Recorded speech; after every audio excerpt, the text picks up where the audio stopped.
Hi, I'm Sherry from Whole Circle Studio, and welcome to the Starry Signs Block of the Month and Quilt Sew Along.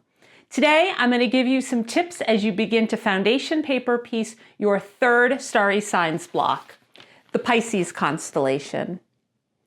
In addition to this video, be sure to refer to the tips included in the pattern, as well as the links below to additional video tutorials.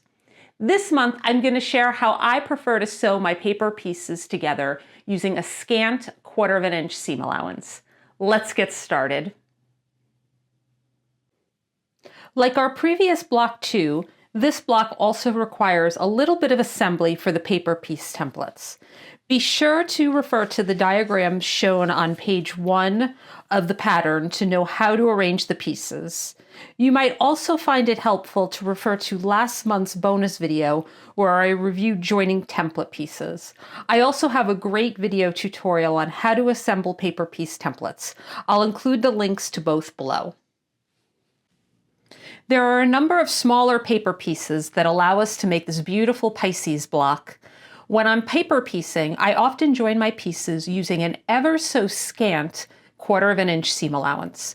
I find by doing so, after the pieces come together, especially smaller pieces, my block is much more likely to be closer to the desired final size. In the case of these Constellation blocks, that's 15.5 by 12.5.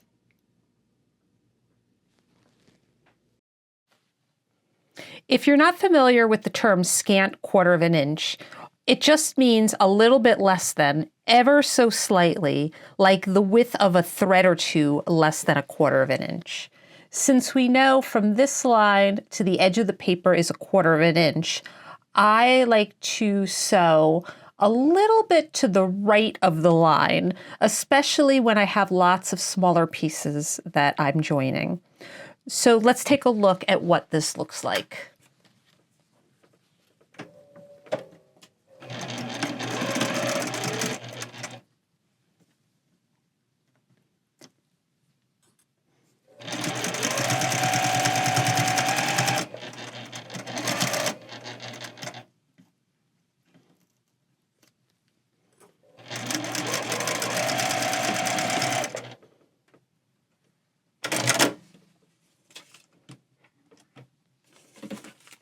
So you could see I sewed ever so slightly to the right of the line. And it's amazing how sewing with a scant 1/4 inch can make our final block size closer to our desired final measurement, especially when we're working and adding a lot of little pieces. If you don't want to sew a scant 1/4 inch and would prefer just to stay on or even close to the lines when you're joining your pieces, that's totally fine. When you put all of the pieces together, if your block measurement is slightly off, don't panic. I find that the paper often takes up room in our seam allowances, so after you take the paper off and you give your block a good press, the block should be close enough to the desired size as long as you started out with the 1-inch block measuring exactly 1 inch on all the paper pieces before you cut them out. I can't wait to see your block come together. Thanks again for being here and for sewing along with us. I'll be back next month with even more tips. And if you enjoyed this video, please be sure to give it a thumbs up and don't forget to subscribe so you never miss a new tutorial. Be sure to share your quilt block progress with me. Email me a photo of your block so I could share it in our online gallery.